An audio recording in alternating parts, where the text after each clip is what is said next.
Okay. Hi, we're with Dr. Dunia Quiroga, who is a neurosurgeon here in Cali, Colombia, and she would like to share with us some testimonies that she saw while we were here in Colombia over the past 3 weeks. Good night. I wanted to share with you some testimonies of what I've seen. The most impressive of all was in Hospital Club Noel, where when Paul and John and Tim went, they started praying for a little girl that had an infectious disease in the urinary tract. And she went in, after the praying, she went into the office of the doctor that was healing her. And when she went out, she said she was completely saying that he didn't have to treat her for anything. And then the whole aisle of where the most infectious diseases and the worst patients were,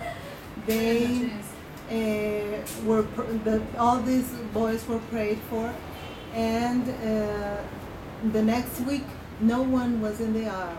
They were all home. The aisle was alone because they were all healed, and that's marvelous. Wow.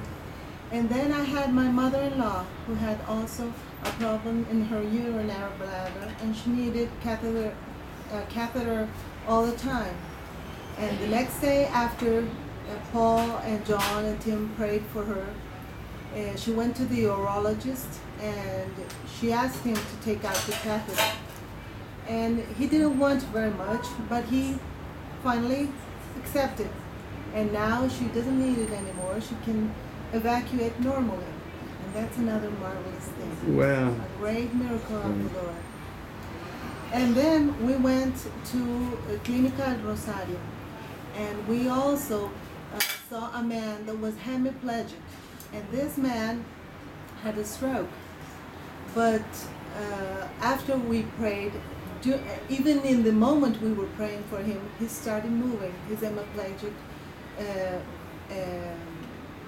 leg and also his arm. And that was impressive because it was in the same moment. So I thank the Lord for all his testimonies. Thank you. Thank you, Daniel.